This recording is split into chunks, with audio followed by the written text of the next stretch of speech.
Welcome to the Tech Sales Funnels podcast, where we dive deep and answer the ultimate question, how did you hack into tech sales?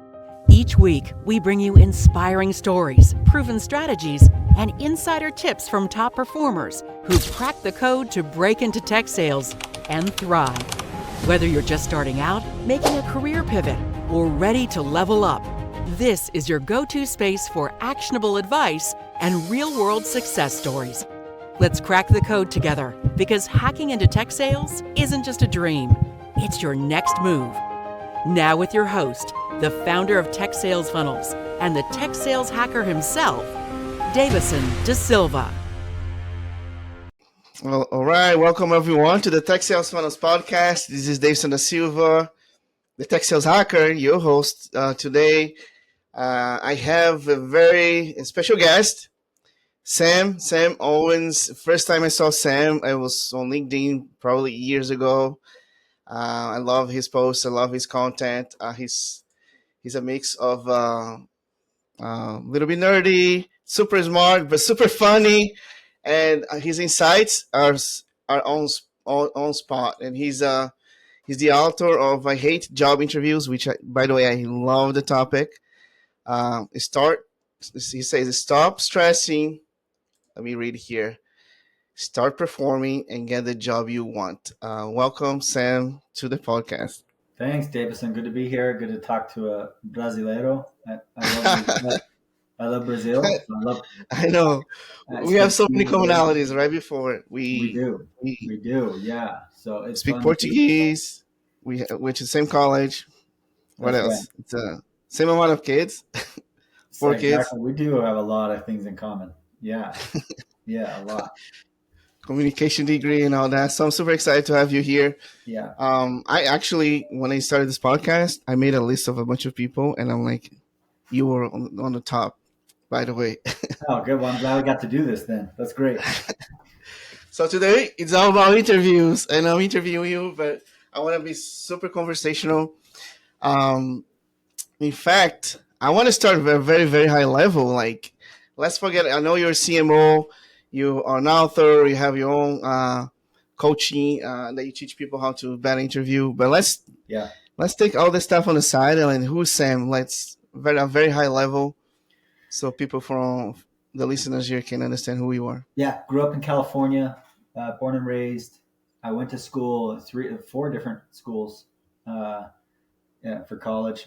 I went to the 3 BYUs, Idaho, Hawaii, oh, really? Provo, yeah. And then I went to Santa Monica College a little bit as well, because I moved down to LA for like 6 months because I wanted to be an actor. Okay. So I did that. See that. I did that for 6 months, and you can guess how it worked out. Now, and now I sell slushies for a living, so didn't exactly work out. But and then met my wife at BYU, Idaho. Me too. 4 kids, each kid born in a different state. So Virginia, Utah, Nebraska, now Colorado. We've lived here in the Denver area. It's hard to believe, 11 years. And we love it here. This is the place we want to be. Wow. But I work out of Salt Lake City. So I actually fly to Salt Lake every week, Mondays and Tuesdays, and then fly back. Oh, really? Weekly? Wow. Yep. Okay. But I always had this interest in writing and in kind of career development and that kind of stuff. I got involved in the previous companies I was with on extracurricular teams and committees and stuff like that as it related to those types of activities. So then that turned into a book called The 8 Career Skills You Didn't Learn in College, which I self-published. I could not get an agent to be interested in that book. I self-published it. One of the chapters of the book, one of the skills is called Evolving, and it was about resumes and interviewing and that kind of stuff. And that got a lot of the attention and a lot of the interest. One of the reasons I couldn't get published is because the agent didn't think I had enough followers. And so then I said, well, I guess I'm just going to start getting followers. And so I went onto LinkedIn and started making videos. And so I really honed it. So that by the time I pitched I Hate Job Interviews, I had the following. Oh, wow. I had the concept nailed. I had it all kind of a little bit more dialed in. So then HarperCollins came along and was interested in publishing the book. And that published, it's been a little over a year. and it's been great. It's, hopefully people tell me it's helpful to them. I hope that's the case. And so that's kind of my other side passion project, is helping people kind of transition careers or get better jobs or whatever it might be. And I've made, it's been great. I've made a lot of friends doing that, just people that I've coached and stuff. It's a very rewarding side thing that I'm involved in. That's awesome. That's what I do. Like, by the way, like I just love the people, I love the connections. Every client becomes a partner, and a friend. So it's really fun. Yeah, exactly. Yep. So you did not become an actor, but you became an author. That's right. Right? Yeah. I guess maybe that's my consolation prize. Yeah. 2 books though. That's awesome. I'm actually writing my book, so we need to talk more about a little bit more definitely about that. I don't know if it's self-published, if I find a book deal and all that. Let's dive right into the book. Like, okay, how the title came about. Was that like a client? Was that you? Was that something personal? Well, I was before this book. I mean, I was coaching as well, and that was pretty much the sense I got as I coached people, is that they just hated job interviews. And a lot of them had been looking for jobs for a while. They'd been through several rounds of interviews, hadn't found it yet. They were just like, I hate this. And particularly those that are in kind of mid-career or transitioning, because, if they get laid off by a company or if they have to transition, it's very common that it happens. So as I tell people, it's no big deal. I mean, in the sense that it happens all the time. It's a big deal for them, but it's going to be okay.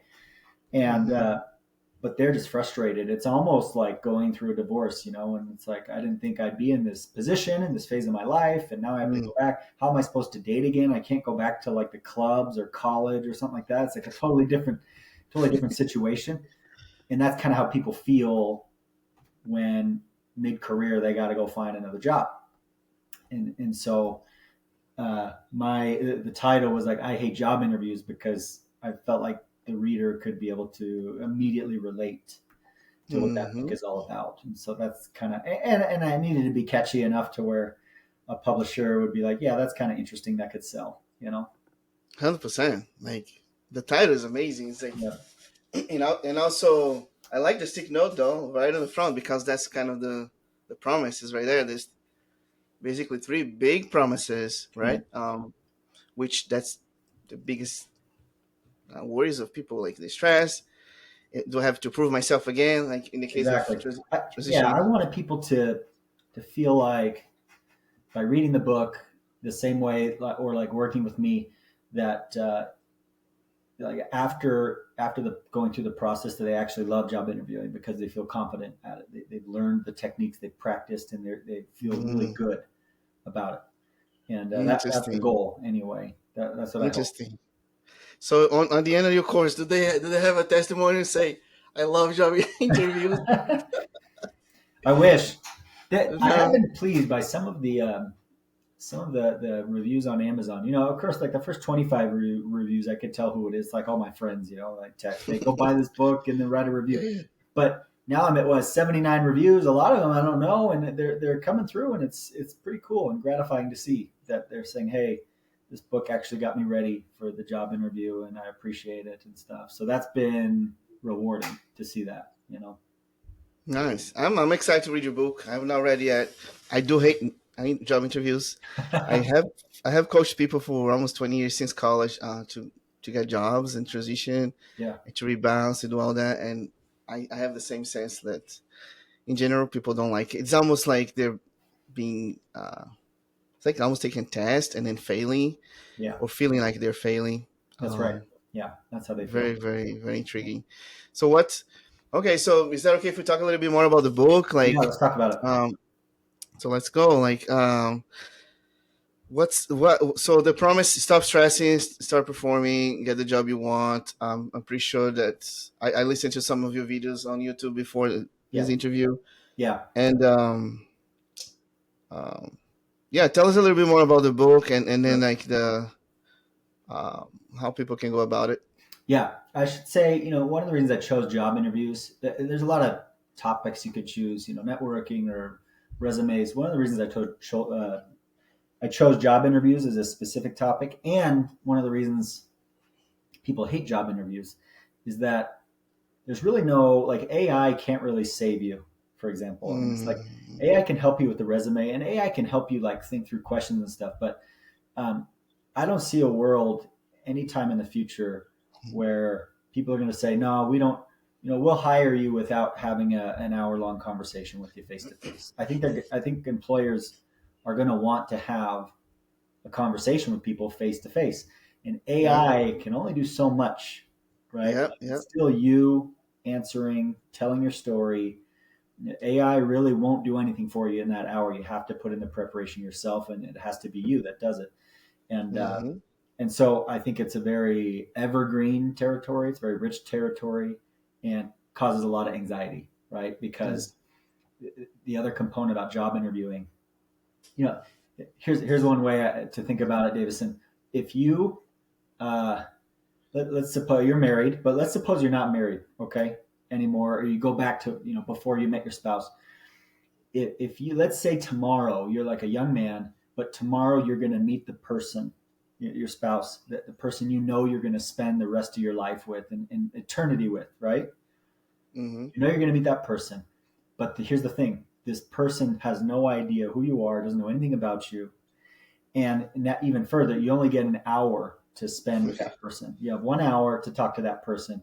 And in that hour, your job is to convince them something that they don't even know yet, which is that you're the perfect fit for them, that you're supposed to be with them forever.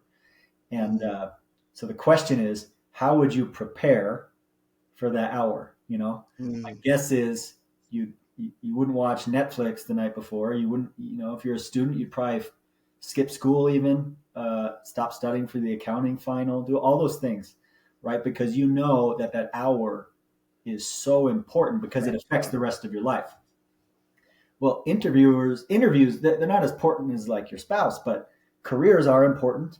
And one hour can determine how you spend the next months, days, years, decades of your life, just 1 hour. And so I think the premise of the book is, look, you really should take this seriously. You really should actually put in 10 hours of preparation for an interview that you have. And 10 hours to some people could seem like a lot, but to others, when you think about people who they could binge watch Netflix for 10 hours, or they'll spend hundreds of hours like practicing a sport when they're not even going to play it past high school, They'll spend all this time doing it. And so the idea is the job interview. It's really, I think a lot of people fail to see what opportunity is presented before them. And they think, it'll be fine. If I'm a good fit, I'll get it. Or, I don't know, I didn't have time because I had to study for it. It's like, forget school. Doesn't matter. The only reason you go to school is to get the job. And now you have an opportunity to prepare for a job interview, and you're prioritizing school. Like, what are we doing here? Yeah. So, that's the importance of it. So that's the other reason I it's so important. So I kind of create in this book a 10-hour, basically, preparation checklist of things that you can do. It starts with, kind of getting rid of the myths in your head about job interviewing that are not healthy. Big lies like, I'm not a fit, or, it doesn't matter if I prepare because they're just going to look at my resume anyway. All those things. Like, no, I didn't get the job because I wasn't qualified, which is not true. If you were asked to interview, you were qualified. So you didn't get the job because you didn't interview as well as someone else. That's why you didn't get the job. Interesting, yeah. So it kind of goes through that, and then it goes through kind of a networking. I call it getting inside information. In finance, getting inside information will put you in jail. But in job interviewing, getting inside information can be good if it's done the right way. It can be impressive. It can give you, make sure you're doing your research and talking to people, and it can be a very good thing in job interviewing. So I go about how to have informational interviews with people who work with the company or who know people that work with the company, that kind of thing. And then we start digging into the job description, assessing the skills, and then creating your story, your power stories. And power stories are basically the skills that the power stories are stories that demonstrate that you have the skills that they are looking for. And as you read through the job description, you can kind of see the 5 to 7 skills that they're really going to ask about. So you can start to develop stories associated with those Around it. skills in preparation. Some people do it the opposite way. They say, "Hey, I want to know every possible question I could be asked, and I want to come up with an answer." Well, you're going to be thinking through like 1,000 answers, right? Good So luck. Yeah. in this book, I tell people you ought to do 5 to 7 amazing stories, and then you listen for the type of question you're asked, and then you position the story a little bit differently for each question. But you can pretty much use these 7 stories, in the interview, Right. depending on what question you're asked. And I go into different types of questions: scenario questions, case questions, weird questions, wacky questions. And then we go all the way through to negotiating a salary and kind of, negotiating your offer. So it kind of takes you through, hey, if you're going to prepare for a job interview, spend 10 hours and you ought to do these things, including practice, practice, practice, practice. I love how you started like painting a picture, like the framework of marriage, right? So the mindset of the interview, and then you mentioned that you have this 10 hours kind of a checklist prep kind of the deal, and then your communication, how you communicate your stories and all that. I like that flow. On the very very first step, like I love how you talked about the marriage. Would you say that this methodology can be actually applied to someone who's dating, like meeting someone, or is that like I'm thinking outside of the box? Like you're Yeah. not like a relationship coach here, but Yeah. Yeah. can Yeah. that be used? I hadn't thought about that, but there probably are some parallels. Yeah. Okay, okay, Being able to tell your story, kind of convey your feelings in a structured way, I think yeah, is important. I think yeah, the salary negotiation. You can imply what you want from that, Davison, but I think there is an element of when you think about dating and marriage, there's the element of like relationship. chemistry. There's Mm-hmm. an element of chemistry and love and irrationality that's wonderful and beautiful, and then there's also has to be this element of like rationality and like practicality. So I think some of the things uh, could apply. Yeah, yeah. I kind of joke and say that just because I try to coach people that an interview is like almost like you have to have it's a human interaction, and you have to have a relation, almost a relationship. It's like you Yeah, have to have a connection. Otherwise, people hire the people that they know. They saw their resume, they yeah, know them really. They have to be likable on the interview, and then they have to trust, and that those buckets they have to be filled in 1 hour, like you said. Sometimes because the interviewer sometimes never met that person, never read about them, just having a piece of paper in front of them. They're jumping from call to call, and they jump on your interview. Boom. yeah. So That's right. very very interesting. Now the 10 hours, 10 hours. Okay. Yeah, Um, 10 hours. That's how yeah, usually people react.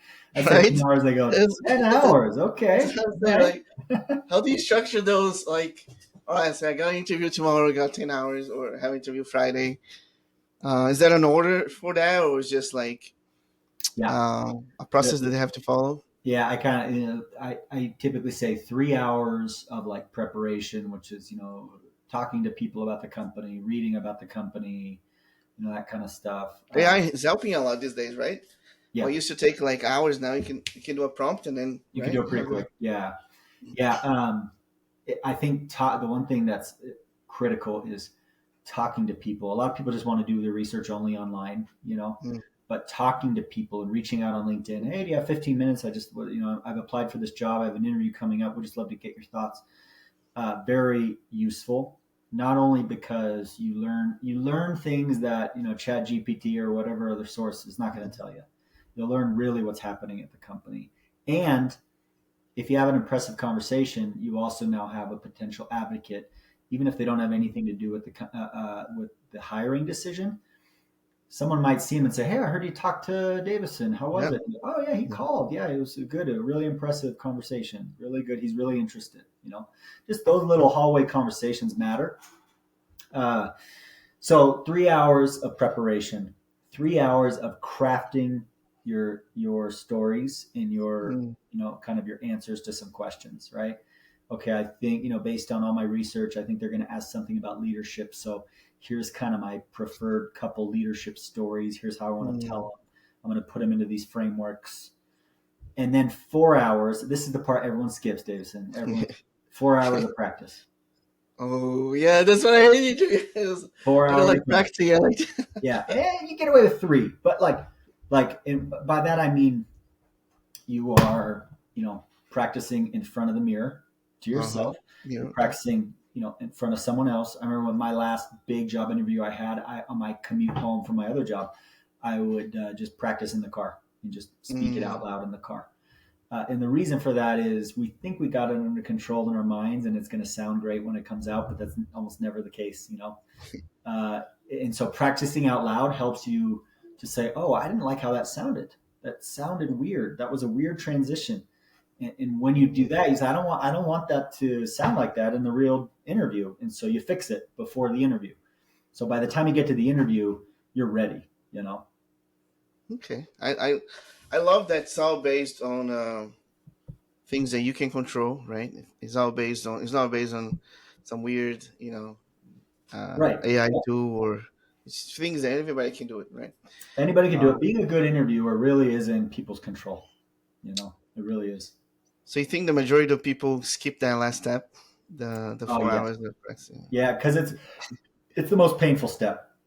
You know, Mm-hmm. reading about a company is kind of interesting, and that kind of stuff. And a lot of times they'll skip the step of reaching out to people too. So like in the beginning, Mm, information really interview. the hard part's reaching out to people, to talk and to do informational interviews, and then to practice out loud. It just feels weird for people. It's like I'll just do it. I'll just do it the real thing. I don't want to practice. That's exactly what I say to myself. Yeah, yeah, right. Exactly what I say. So how do you help coach people through that to over that barrier? Like, I'll be okay, Yeah, or I love it's the funny. example you gave on YouTube, like how the movie Hitch, Yeah, and yeah, yeah, I love that example. yeah, The yeah. guy's like, I got this, and then he goes like makes a fool of himself, and then That's right. like, how That's do you right. get people through? How do you become a hitch? Like, how do you hitch people? Yeah, unfortunately, by the time people reach out to me or something, uh, they're already there because they're like, hey, I've had a couple interviews, and so they're kind of like they're ready to go. I see. The ones that actually don't get it, a lot of the college students. The college students are like, it'll be fine. That's how I was in college. And there are two reasons. Two reasons I don't work. It's funny. People think, oh, college students, that's your market. Um, I don't work. I work mostly with more mid-level managers and even some executive level. And the reason Mm, is two reasons. One, college students don't have any money to pay me. They don't want to pay for yeah. anything, right? They're all giving they're donating plasma to live. So they don't have money for Mm, a career coach. But the other reason is that they don't know how hard it is yet. They don't know mm, how competitive it is to get the jobs they really want. They don't understand that having a good interview does not necessarily mean you get the job. It means for competitive jobs, you have to have the best interview out of mm, all the other interviewers. And they learn that pretty quick when they get out into the world. They learn how that works. But in college, they don't get it yet because they're just being told that they're leaders and they're the future. They're the future of the world is theirs, and they're amazing. And then they get out in the real world and they find out, oh, this is actually really hard. yeah, I'm pretty sure I lost a lot of job offers because of my interview. Me too. I look I look good on the paper, and I don't know if it's my accent. I'm from Brazil. People I throw people off. It can be so many things. I say something wrong, or I get too excited. I'm super passionate Yeah. about my stuff, and I ramble my stories. I don't practice. Blah blah blah. Oh, I definitely. I mean, I've lost out. I've interviewed a lot Mm-hmm. more than I have gotten job offers, and so I've lost out Yeah, on every one of those interviews. Yeah, yeah. for And sure. there's a reason why you have this book, right? So you Yeah, figured out the process, which is yeah. amazing, which is good. Um, so what's I work a lot of C-level executives. That's kind of my target, mid-career, like upper range, like people who are. So a lot of times it's almost like their confidence goes. The interview is more like mindset reframing because they have the stories, they have the experience, Yeah, and they just but the confidence level is low. yeah. Like they got laid off, like you mentioned. How do you? Has that anything that you that's outside of the 10 hours preparation that you feel like it helps people? Like Yeah. you're a great teacher, saw your YouTube videos, maybe you recommend a book or something. Like, I don't know. I feel I feel like a lot of people get the confidence back after they practice some interviews and do some mock interviews. Like even the difference between, because I agree with you, the confidence is low, especially, you're at mid-level, you've had a good career, but then you've gotten rejected a couple times. It's like, man, dang, what's going on? Yeah. I found that even the difference between the first mock interview I do and the second mock interview I do with people is dramatically different. So Interesting. after they do well in an interview, and then I can tell them you did well and here's why, they get that confidence, and that's part of the reason I exist instead of just AI or something like that. Mm. Because you can interview to an AI bot and they can give you feedback. Hey, consider this. You said 4 times, and but they can't connect in that way. That's like, hey, I think you're ready, and the way your voice worked and your nonverbal cues and all these things. I've interviewed a lot of people, and I think you're ready. Mm. That's kind of part of what I can do is give them the confidence but I make them earn it, because it's legit confidence, right? It's not just like, hey, you're great. No, it's like, no, you really did interview well because you've applied these things and you're really doing a good job. So it's like confidence comes with competence, and Mm. and I kind of that's what my whole program's about, is getting them to competence, and they do get to it if they put in the work. That's awesome. And yeah, back of your mind, you have the checklist. They're ticking all the boxes. Like, hey, you Yeah, you went from 7 to 10, right? To yeah. zero. I interviewed someone yesterday morning, and just it was like, I was like, hey, you did a great job. Uh, you're gonna do great in this next interview. So, and he That's did, awesome. he did. So No, that's good, man. I'm excited to read the book. I'm excited to go through your yeah, program and everything, and start sharing also with the people that I coach. Which that's one of the reasons, biggest reason why I want you to come to this podcast is a lot of people listening here to this podcast right now. They either try to hack into tech sales, like break into it. They have to interview. It's all about transferable skills. That is the mid career, right? The one we talked about, and also that C level, like what's next. It's more like they have like maybe one more job or maybe two. They're trying to build a legacy, and they still have to interview, right? And yeah. it's a different, but they're all different. Each Different stage. stages, different conversations. Yeah, they are. And no, thank you for all those insights. Is there anything that you now biggest mistakes that people do during the Interview. interview? Yeah. Yeah. What? Uh, Yeah, I think the first that would be that they're not specific enough. So most interviewers want you to tell a story, and so when someone says, "Tell me about a time when you did this," a big mistake is people say, "Oh, well, I always think this is tell me about a time when you led a team." Well, here's my philosophy on team, and Mm-hmm. here's why I think teams are important, and I'm really good with teams, and here's why I'm good. Instead of, yeah, let me tell you about a specific time. So when someone asks you to tell them about a time, you really do need to tell them a specific story. So that's a mistake I think people make. The second mistake I think people make is they throw away their introductory statement. That when then someone says, "Tell me about yourself," they kind of just go, "Oh yeah, no, I'm this and this, and I do this or whatever." No. They are asking you, "Tell me about a time when you tell me why you are the perfect fit for this job." That's what they're saying when they say, "Tell me about yourself." Question behind the question, right? Yeah. There's a question behind the question. So tell me why you're the perfect fit for the job. So that's how you should answer the question. So people make the mistake of not starting off their interview with momentum by throwing away the answer to that question. Mm. Okay, those biggest mistakes. How about the biggest, like, if you can do this during the interview process? I have one. I'll share with you later. Yeah. It will make a big difference. Like, Yeah. right. I think if people can dial in their stories, there's many formats, the SPAR format, situation, problem, action, result. They can do a Yeah. quick setup, create a good problem, spend most of the time on the specific actions that they took to solve the problem, and a great result. It sounds easy. It's actually not that easy to do really well. It's actually kind of hard. But if they can do that well, they're going to have a strong interview. And the only other thing I said, I kind of heard you get into this as we're closing up here, which is, if there's anything else I want to say, I say this at the end of every podcast, which is if there's people out there that are thinking, I don't know if I'm going to get a job, you are going to get a job. You're going to find the job that works for you. Maybe it'll take a little longer than you think. Maybe there'll be a step back or whatever. Maybe not, but maybe there will be. But you will find a job. Because I think when it goes 6 months, you start to feel like you're never going to find a job again, but you will. 100% of the people I've worked with do find a job. And even the people I don't work with, they eventually find the job. So that's my piece of encouragement. It's going to work out. You're going to find a job. It's going to be okay. Wow. Thank you so much for that closing. Sam, I know we came up on time here, and probably going to have to do a part 2 because this is a very important topic for everyone seeking for jobs.